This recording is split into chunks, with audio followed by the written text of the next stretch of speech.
Hi guys, and welcome back to another Trafford Talk podcast. And I'm happy to be joined with Pat Burns. But before we get on to it, make sure to like and subscribe to the YouTube channel, and obviously our socials are in the corner there as well. You know where to go and what to do. So I'm just going to get straight into it, Pat. Obviously you're a well-respected guy in the United family. We've spoke for a while. Do you want to just tell the guys basically who you are? Because a lot of people won't know what the MMMF stands for. All right, okay. Very nice of you to ask me on, Robbie, to be honest, mate. I'm Pat Burns. I'm the chairman of the Now charity, which is the Manchester Munich Memorial Foundation. We're a group of mostly Manchester-based Reds. There's about 12 of us. Die hard, time served, old school, call us what you will. But we've been following United for decades. So we decided we were going to do something about making sure the right legacy in respect of the Babes was passed on to future generations. So we set up a not-for-profit company.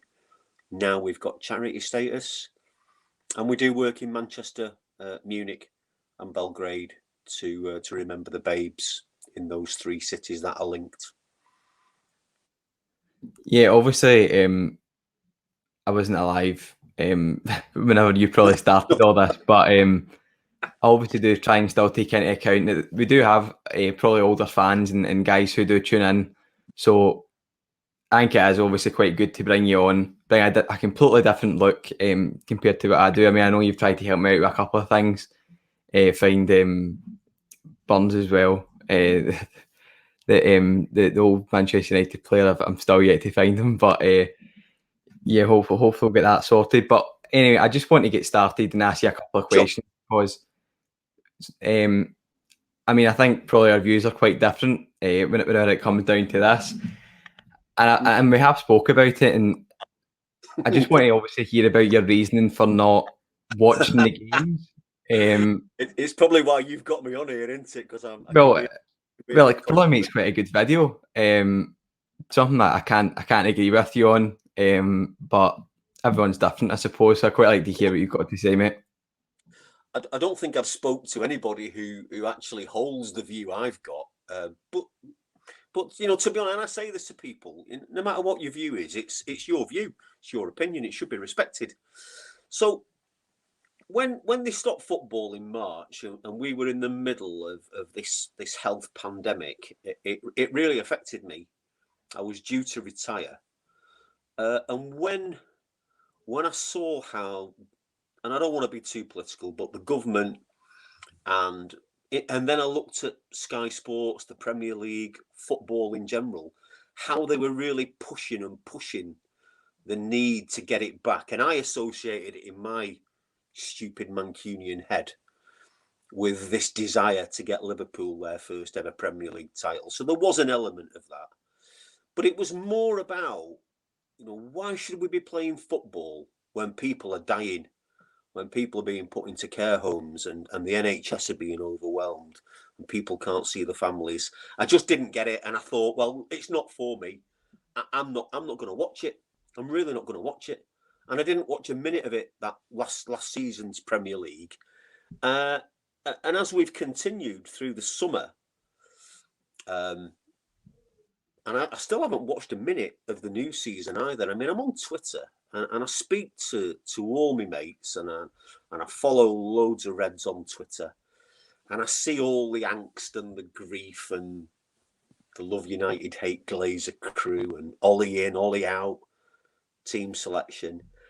I've seen the odd screenshot, the odd little clip, and I'm thinking that is not football. That's not what I recognise as football. I've been brought up on the 70s on the Stretford end and followed United for 50 years. It's not football to me. I just don't get it. There's no passion. There's no power. It's like training matches.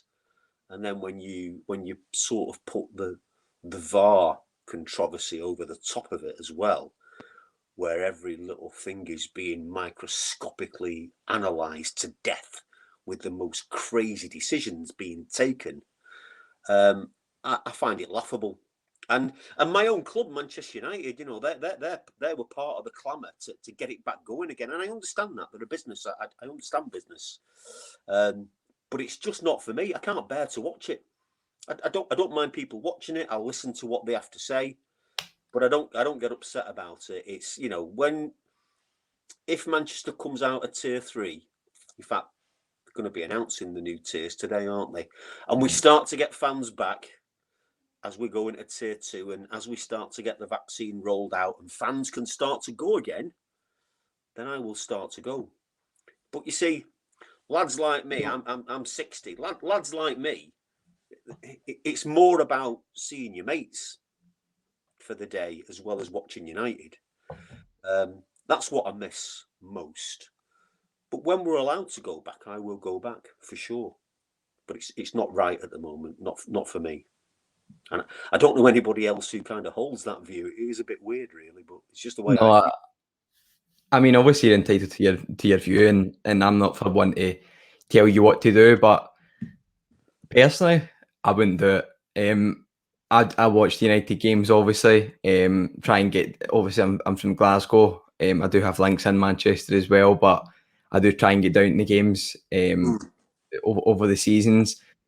Probably you wouldn't call me your die-hard fan like you, for example, but I do follow United quite a lot as well. But to be honest, I've not heard anyone with your view. I think, for example, talking about the fact that you're basically almost boycotting it, yeah. Like you're boycotting the I'm guessing you've not got Sky Sports. I'm guessing you've not got BT Sport. Cancel them all. Yeah, I kind of guessed that. I understand. I boycotted the 14.95. Was it 14.54 something like that? Oh, the pay-per-view stuff. Pay-per-view. Yeah. I didn't buy any of them. Absolute joke. But I think that, for example, me, yes, I probably wouldn't have forced a change, but I can understand why you're doing it. The fact that you can't get into the stadium, the fact that, but you also, your point, which you didn't understand, was the fact that you're angry at the fact that the football's basically stopped and then it restarted again, but you're then not watching it on the TV, but you're then happy about going back into the stadium. For me, football is about the experience. You know, I've followed Manchester United since 1970. It's about going to the game with your mates, following your team through thick and thin. That's fun. Now I've got 3 sons. 2 of them are watching. The other lad's not interested in football. You know, they watch it and they talk to me about it.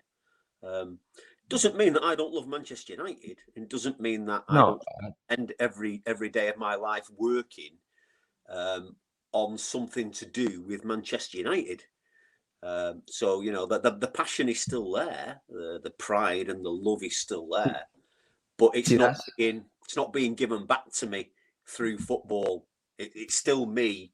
It's still me giving. I'm not getting anything back, because the little bit I have seen, I'm like, you've got seats that have got cardboard cutouts, people sat cardboard cutouts, and I just find it utterly bizarre. Utterly bizarre.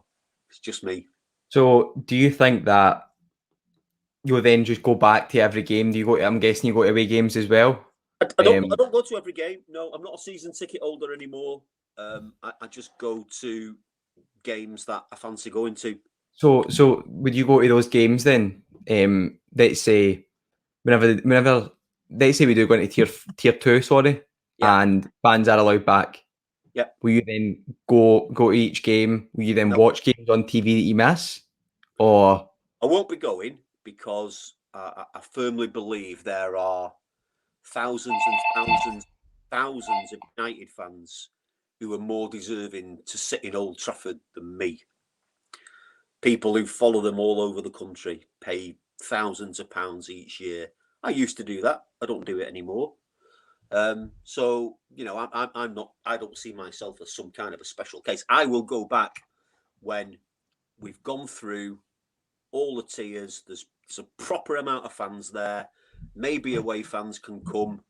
Maybe we've got a vaccine program that's rolled out and everybody's health issues have been addressed and everybody's concern around health has been addressed. That might take another 12 months. It might take 18 months.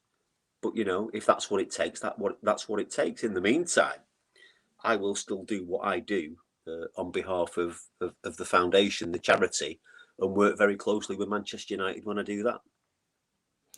Yeah, obviously I need to respect you for that. The fact that you do still obviously have the drive to work on the foundation and keep it going, because I mean all these charities play a huge part to keep United running. But yeah, I'm just obviously we're never going to be able to agree on this one. It's quite a difficult one.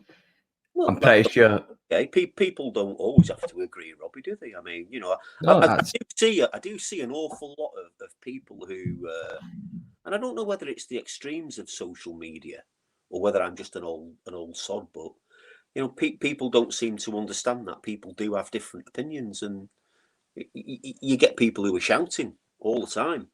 Well, you've got your opinion. I'll respect your opinion if you're being a dick about it, which you're not, mate.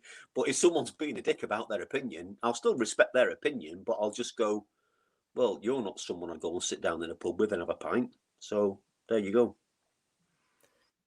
I wouldn't say it's that deep, to be honest. The fact that I don't agree with your opinion, I think it's just obviously I wouldn't ever do that. It's a strange one. It's a strange one. It is a strange one. I'm 60 now, so I've gone through. I've been following United since I was 9, so I've gone through. So does that not make you want to keep going? Like, see the fact that you have seen like all these top players play. Yeah. I mean, obviously, I was born in 2001. So, for example, I've seen like Ronaldo's, Beckham's, those kind of players, right? But whenever I was very young. But obviously, like, we look at, let's say, Bruno Fernandes just now. He's a great player. I'm pretty easy that absolute delight to watch. But I'm saying, does that not make you ever interested to even tune in? I don't know, to even maybe get like a we stream up, didn't we?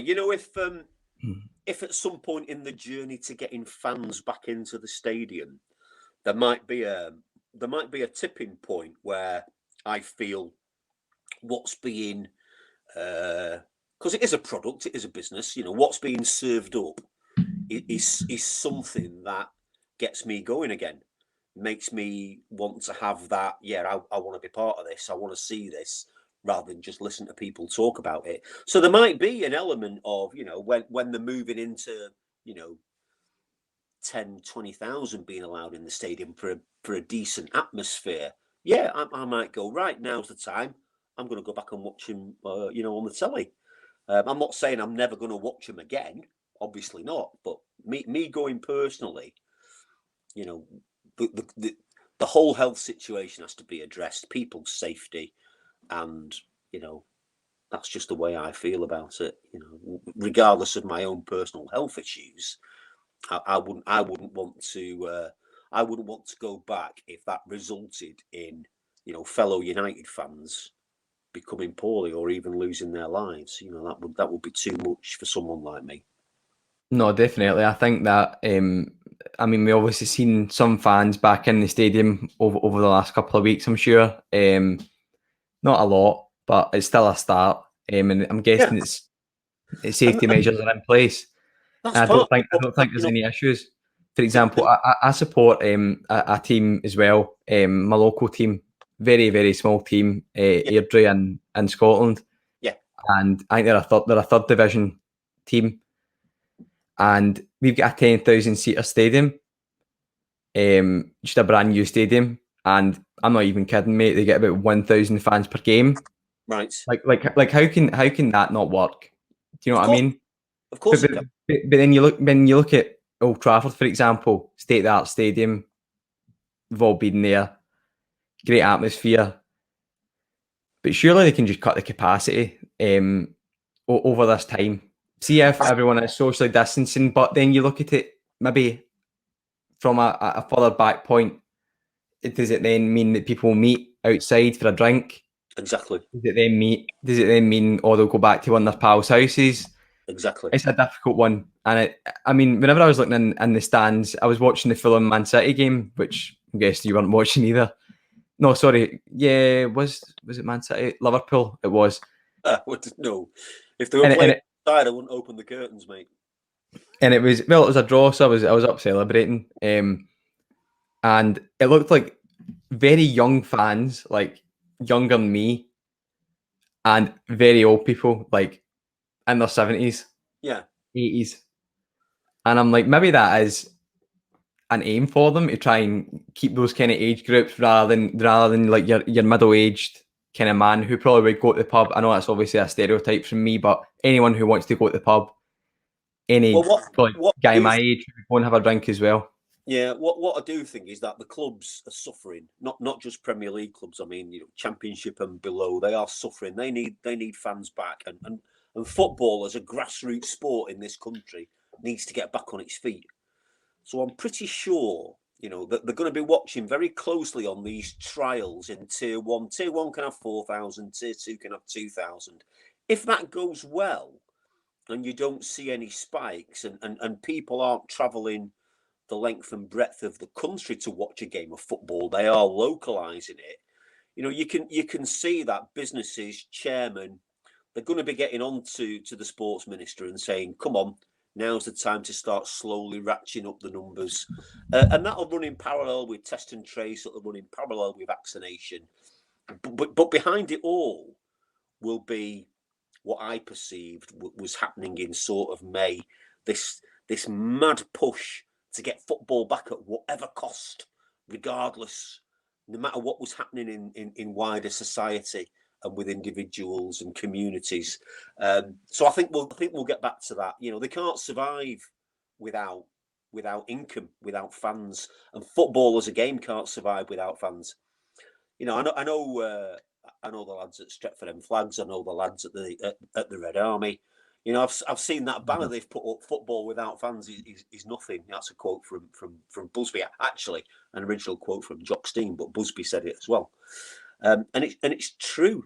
Now, I've not watched a game with 2,000 fans in. One of the things that really made me go, "You're having a laugh, aren't you?" They want to pipe into my living room.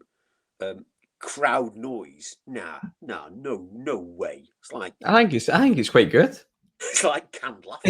It's better than sitting watching see the European games on BT. They don't have any noise, and it's these like foreign guys, these Turkish guys and managers screaming their head off on the touchline. Like, I don't want to hear that. I would rather either turn off my volume, which I quite like to listen to commentators because they always are so bad, and I like to absolutely slag them. Like, for example, Steve McManaman as a joke.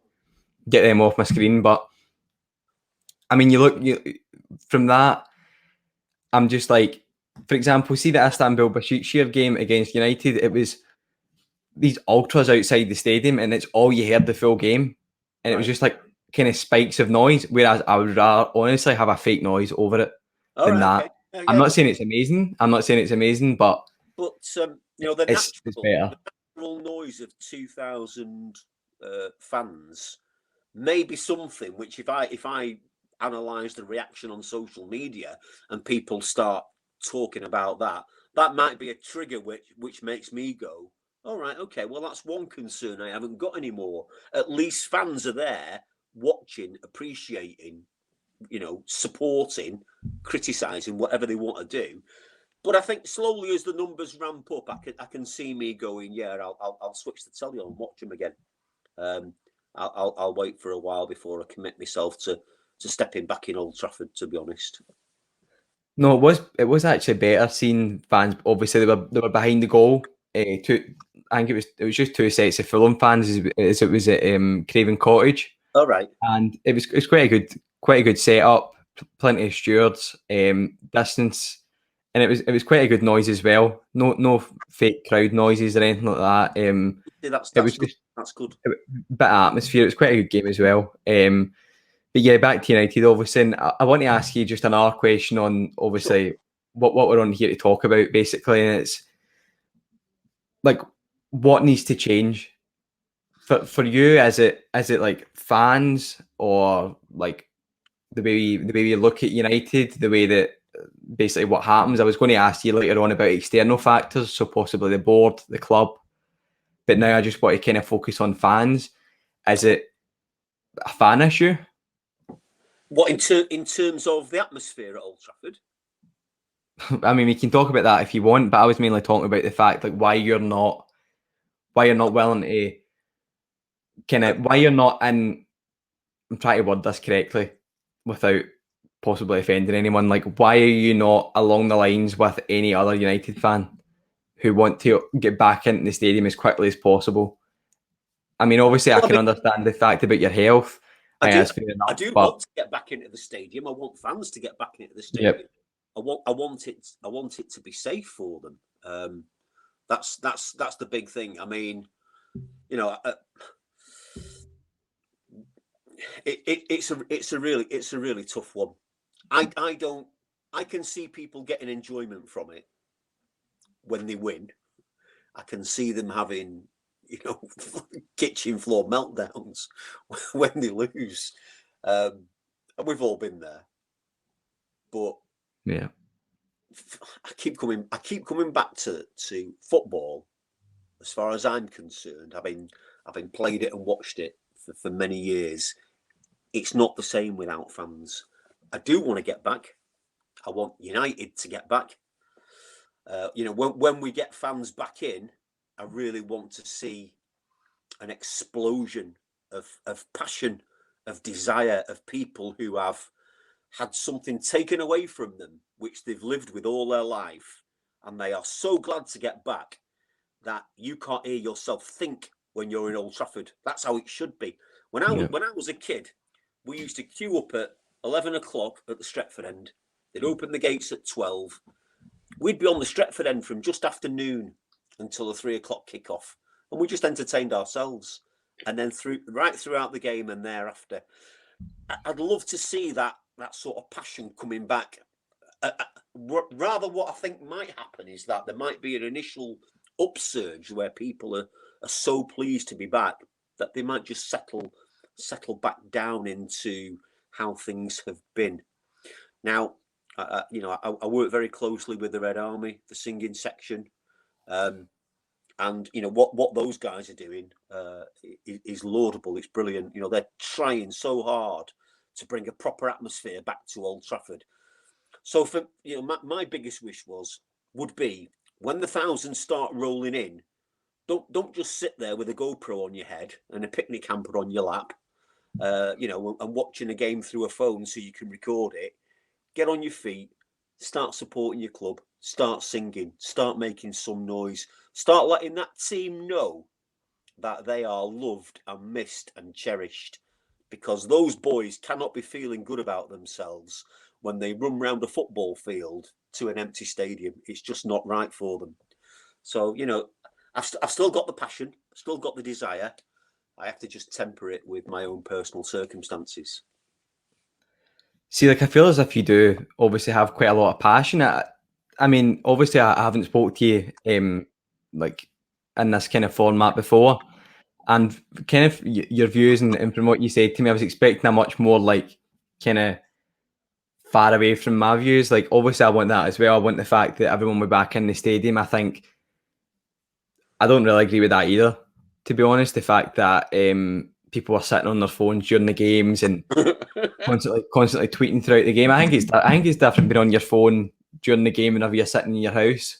Do you know what I mean? Like sitting and watching. Of course it is. You're at Trafford. But whenever you're at the game, you just need to get the phone down and watch the game, enjoy the moment. Because I mean, really, you can see live moments that some guys dream of seeing. Because obviously United have fans all over the world and guys who obviously just won't ever make it. Exactly. Whereas, as you say, people sitting with GoPros on their head making YouTube videos about what the experience is like. I don't agree with that either, no. But one of my last experiences, and I do it if I'm there, I got on my feet and I started singing to Dennis Law, who is one of my all-time heroes. Just singing a song to Dennis on his birthday. And you've got United fans looking up and looking round at you. And I heard somebody say, "Who's he singing about?" I'm singing about bloody Dennis Law, the king of the Stretford end. You know, what are you on? So when we get back in, let's make it what it used to be. Let the Red Army lead United fans, the singing section. Let them lead United fans to show exactly who we are as a football club. All this out of stadium, on social media, bitching about this, that, and the other. I don't buy into that at all. You'll never, and I won't speak about. You'll never find me talking about Ed Woodward or any member of the board or the manager, because I have to have dealings with those people in the work that I do on behalf of all United fans. So, I would never express my personal views. Do you want to get me an interview with Ed Woodward then? Get you an interview with Ed Woodward. Yeah, I'm waiting for that. They're setting up a new legacy and heritage committee. They are considering a proposal that we've made to get some proper recognition for Jimmy Murphy at Old Trafford. So I've led a consortium of 6 organisations, brought them together, made this proposal. We're waiting to hear from them. We're confident we should have something for Jimmy Murphy at Old Trafford, and thereafter Harry Gregg, God rest him. But you might not want to get involved in club politics, but sometimes you get drawn into it, and you've got to be very, very careful that you're only just sort of dipping your toe, because of the work that I do. I've got a responsibility to the board, to United's board, to my own board, to the trustees in my charity, to all the United fans who provide support for us to do charitable work on their behalf in Munich, Belgrade, and Manchester. So I've got a responsibility to that as well.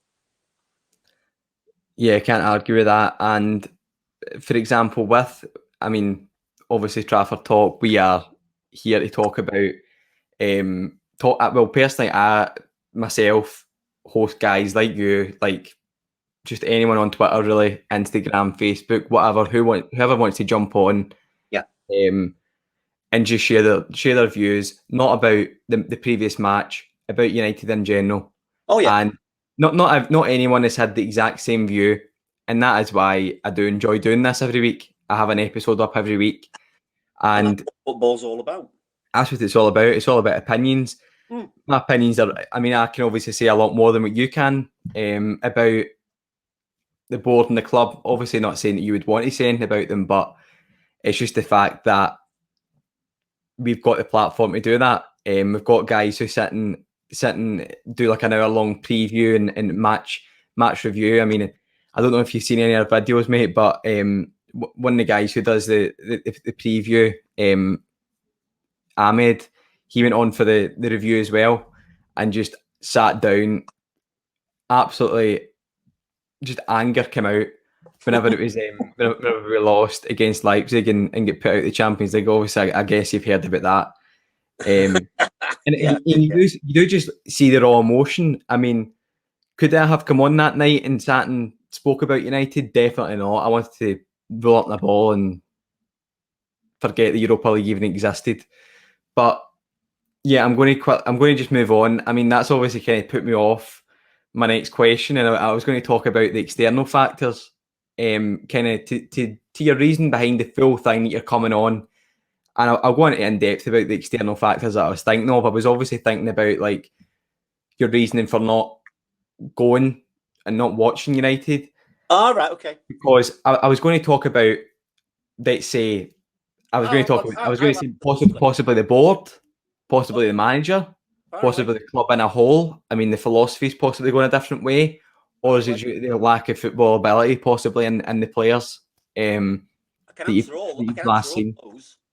answer all those very, very simply. I'm a Manchester United fan. I was born one. I was raised one. I will die one, and I will follow this club for as long as I live.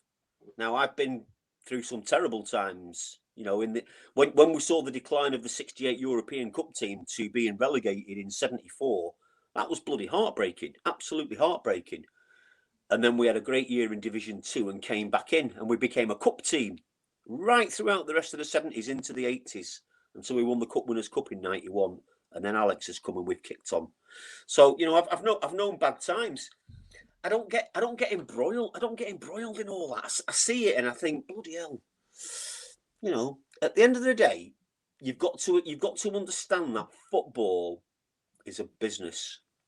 Manchester United is a global corporation there to make money, and it's branded. And I hate the fact that football club has been taken off my badge. Not that I ever wear a shirt, but you know, it's Manchester United Football Club, not Manchester United PLC brand. And you know, the people that are running the club, they're brilliant at making money. They make money available. The people who've been responsible for spending it maybe haven't invested that money as wisely as they should have done. But you know, United could get relegated this season, and I would still go and watch them. No, It doesn't matter to me.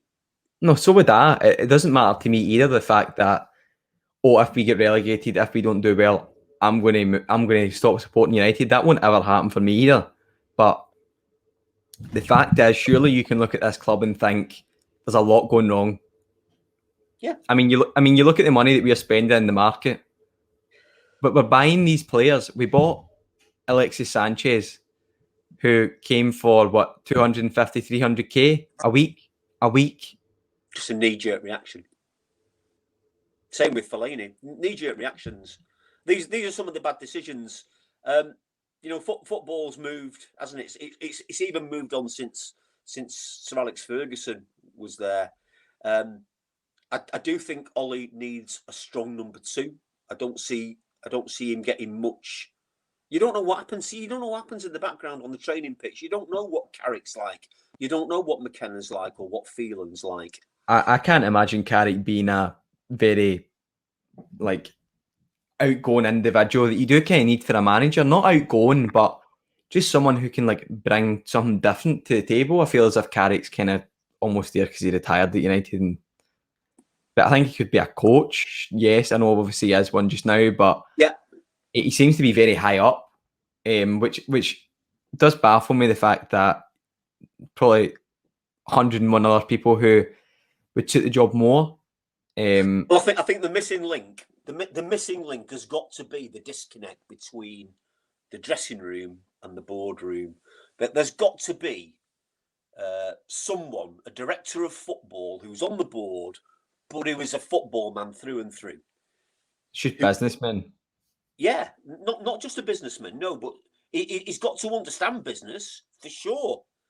But he's got to understand how a football club runs. But he's also got to understand what it's like to be a footballer in that dressing room or a manager in that dressing room, and bridge those gaps between those two sides. That's what we're missing for me. Edwin van der Sar, I wish we could get him. I think he would. Yeah. I think he would fit the boardroom perfectly. I think, to be honest, anyone from that type of era. I think before that kind of era of the kind of 2010 type kind of time. I think before then, I think football's come on a lot since then. Yeah, what was the name of the guy who Pochettino had as his director of football at Tottenham? Somebody like him as well. I'm not saying Pochettino. I'm saying his director of football. Well, I know like Daniel Levy, but I don't know who you're talking about, to be honest. Well, Ollie needs that, and I hope, and I do hope, because he bleeds red like us. I do hope he's given the time and the funds and the patience to get it right. I can see it's like a big bloody oil tanker having to turn 180. You know, he's had to slow it down, get rid of the crap, start to steer it. Still more crap to get rid of. But I think he's ultimately, are we going in the right direction or not? We are. I think we are. And I think the board as such, you see, a big influence on the board over the decades has been Bobby Charlton, and you know, sadly we're losing Bobby in terms of his influence on the board. Yeah. Ferguson's there. So there needs to be somebody who comes in who gets what a modern day dressing room is like. Someone like Van der Sar would fit the bill perfectly, and can argue the case You see the press now. They're all over Ollie like a rash, willing him to fail, and yet Guardiola, Klopp, Lampard, they're all having dodgy starts, worse than us. But I guess that comes with the job. So if someone, I don't like putting people in pigeonholes, putting labels and tags on them. But I would say Ollie Solskjaer needs at least another 12, 18 months. And if we don't see exponential improvement in that period from where we are now, we're 2 games in hand. We're right up there. We're right in the mix. Now, who would have thought that? No one. City are imploding. Liverpool have got, bloody hangover from last season. Leicester are coming good again. We're in there. Arsenal are crap. Chelsea are crap. We are in there this year with a real strong chance. And it's all about the timing and taking the opportunities. Now, if we can start getting fans back into Old Trafford, and they have a fraction of the passion that you see on social media when people talk about United, and they express that and get behind the team, there's a good story here for us this year. I know we've gone out of Champions League, still in the Europa League, but I don't believe there's anybody, no matter what their opinion, I don't believe there's anybody who wants Manchester United to do badly. I see some Reds going, oh, these buggers, they want United to lose so Ollie can get the sack. Well, they might say they do, but I personally don't believe if you're a true Manchester United fan, you ever want Manchester United to lose a game of football for your own personal reasons. Lose to City so Solskjaer can get sacked. I'm sorry, I don't mate, think. spend 2 minutes in my company is the last thing you bloody did if you said that in front of me. And I can think of thousands of Reds who'd say that as well. No, I don't think it's not acceptable. I mean, they're obviously not. They're not United fans if they do that. It doesn't make sense to me why anyone would ever want to do that. They're very, very weak in character if that's what they, if that's the kind of behaviour they think's acceptable.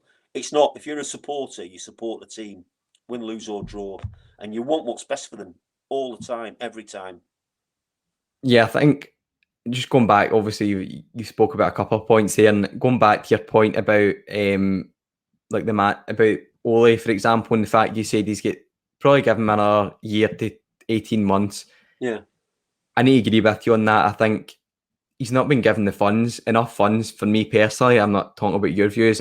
Me personally, I don't think that he's been given enough funds, really, in today's market to make a title winning team. I'm not saying give 500 million a season. I'm saying give the extra 20 million for Jadon Sancho, who will change your team. We don't have a right wing, for example. Give the extra 20 million rather than signing an 18-year-old from Atalanta who is unproven.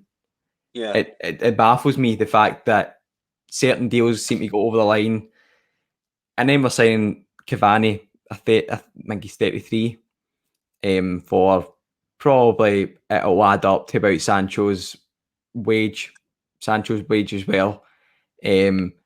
Baffles me the fact that we could have signed him 18 months ago, Cavani, and we left it to transfer deadline day, which from watching Manchester United since I was young, we've never done business on deadline day.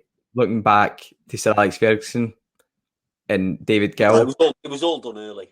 David Gill got it done early on, quick and fast. I'm not saying he got a lot of money to spend in the windows, but it was nowhere near what it's like now, where David Moyes is running about trying to sign Toni Kroos and all these Hollywood players basically early on, and then later on we go and sign Fellaini, and then now it looks like Ole needs to get rid of all these type of players because they're not good enough. In the halcyon days, you only needed to bring in one or two, which is exactly what Ferguson did very astutely. Recognised the deficiency or the dropping off, got rid, brought in, nice and smooth. And then towards the end of his career, it wasn't nice and smooth, and papering over the cracks towards the end of Alex's tenure. And I think everybody's been playing catch up since then, quite frankly. And you might say, well, they've not spent enough. The team that Moyes got left was absolutely terrible. I mean, yeah, of course, and that panic into Brian Fellaini on the last day just to say we brought somebody in. I've played with better footballers than him, who'd never get near Manchester United's team. I think the thing about them not spending money, they are spending money. Have they been spending it in the right areas? No. I would argue they haven't. Are they starting to? Yes, I would argue they would, but I do think it's a project, it's a work in progress. And we'll see in January. Now, bear in mind, in January, the club has had no income from fans for 10 months. I don't know what the online sales are. I don't know what their business model's like. I don't know what their profit margins are like. I don't know what their available capital is after they've paid off all the share dividends to the Glazers. Not going to get into that.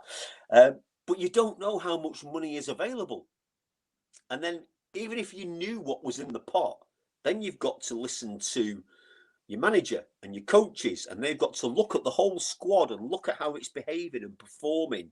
And does it need fine tuning? Do I give these people a bit longer to grow in their current role? Can I see them potentially filling and moving up and filling, or am I satisfied that they're never going to make it and I need to add them to the churn and bring someone else in? So, just because he doesn't buy anybody in January, I'm not going to go, what?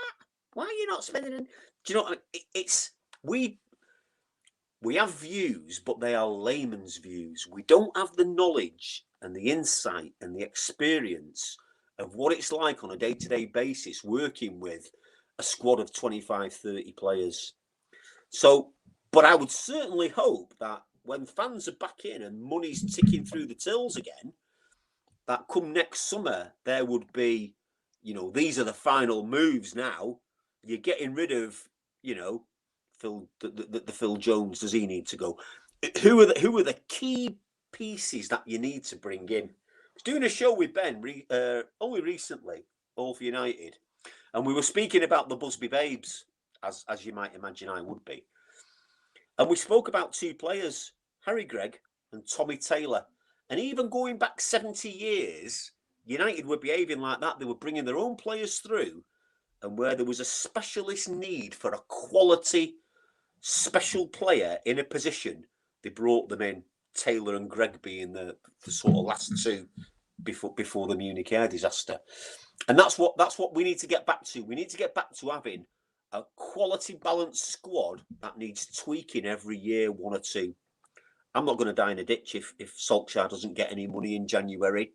The player he might want, or the players he might want, might not even be available because they're involved in Champions League or whatever. They just might not be.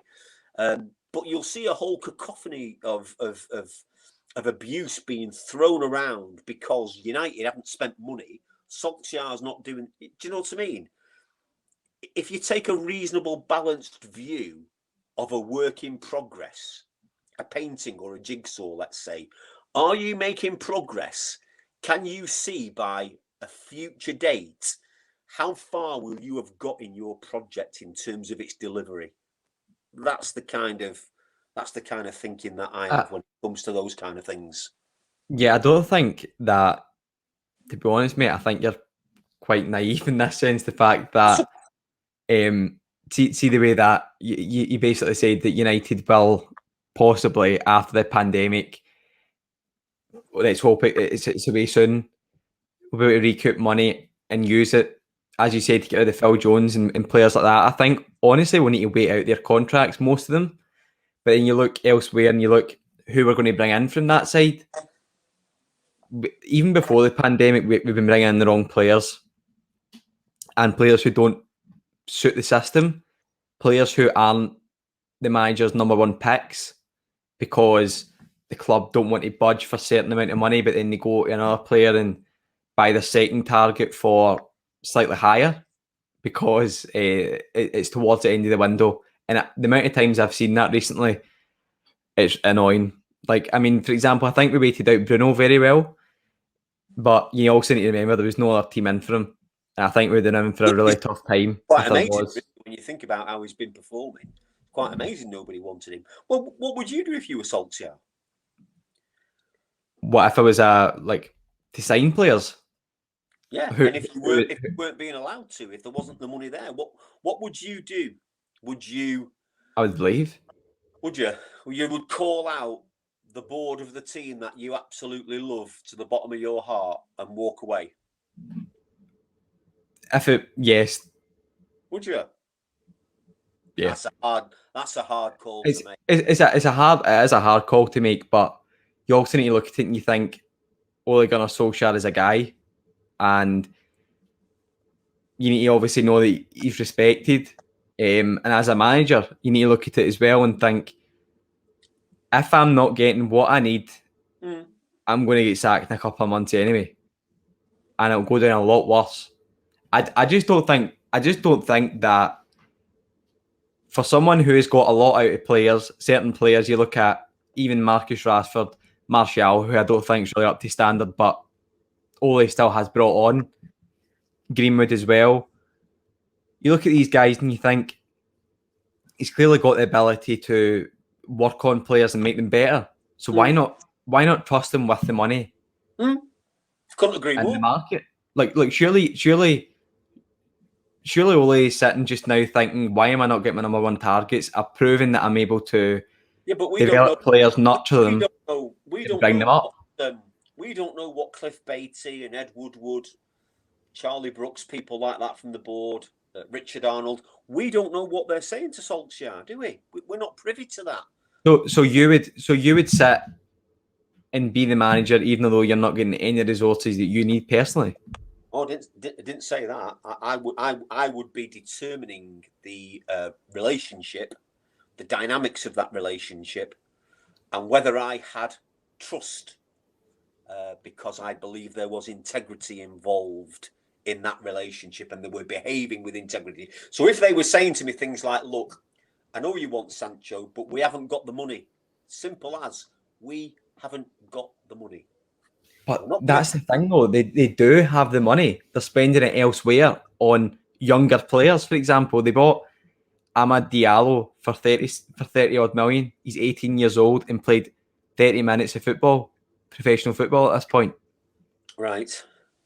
And then we signed Cavani. Then we signed Cavani on that wage as well. It doesn't add up to me. And Telles. And Palestri. They brought in some good young players, obviously for the future. So what all I'm saying is you're not privy to the relationship and you're not privy to the conversations. And I mean, I don't even know what does Solskjaer think about Sancho? What does he think about him? What does he think about Grealish? Does he want these players? From very reliable sources, though, it has been it's common knowledge the fact that Ole Gunnar Solskjaer got no number one target over the window. We didn't get Jude Bellingham right from day one. Right. We didn't get Jadon Sancho. We didn't get, I think Partey was on the radar as well. We didn't get Upamecano. That's probably your 4 players there you're looking at. Right. Jack Grealish as well. I don't know about him, but you could probably add him in the argument as well. That's 4 or 5 players for United where surely you're sitting there thinking, we need one of them. Possibly Van der Beek. Sure, I get that. I see that. But if they're saying to Solskjaer, you can't have them or you can't have them just now, it's a question of whether he believes that and accepts it and puts his future trust in them. And that goes beyond this January window and into next summer. I would say the goalposts would move for Ollie if, let's say nobody comes in January for whatever reason. But if you get to next summer and they decide there's been an improvement in Manchester United Football Club and the team and the product, they're all about the product, Robbie. They are all about the product on the pitch, because, you know, your legacy and history and past glory will only sustain you for so long. If you're delivering crap on the pitch, you watch the plastics float away. They'll be in the ocean. They'll be putting trawlers out to bloody mop them all up. So they'll be working out, has Solskjaer done enough to warrant a contract extension? And if he has, what can we now make available? What's our business model telling us in terms of available capital? Because as sure as night follows day, they won't be giving up on their dividends. They won't be making those available to the manager.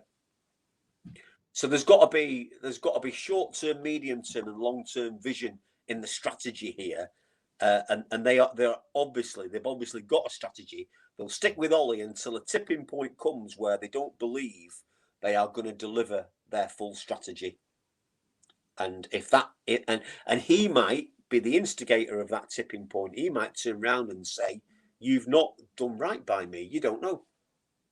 He's certainly playing. I mean, I watched football under Moyes, I watched it under Van Gaal, watched it under Mourinho, and I've watched it under Ollie.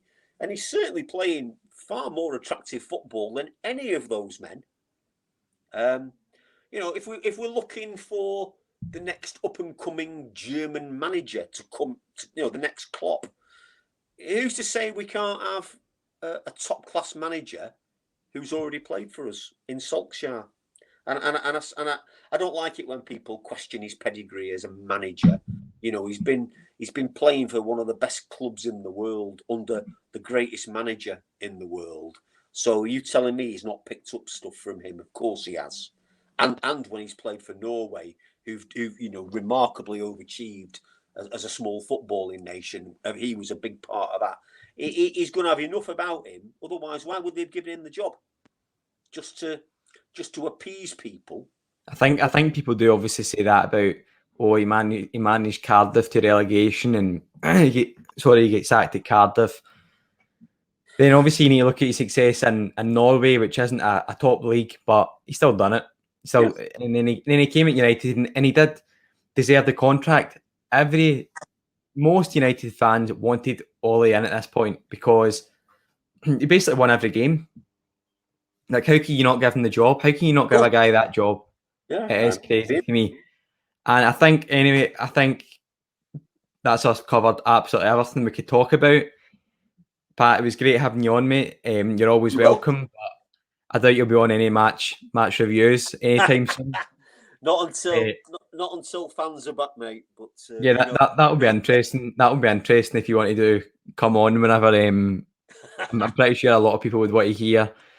Whenever you do actually end up coming back to the stadium and you watch football again, it'll be interesting. So I'm just going to end it there, guys. And obviously make sure to like and subscribe and follow us on the socials as well. But thanks, Pat, for coming on, mate. Cheers. You're welcome, Rob. Thanks for asking me. Take care, mate.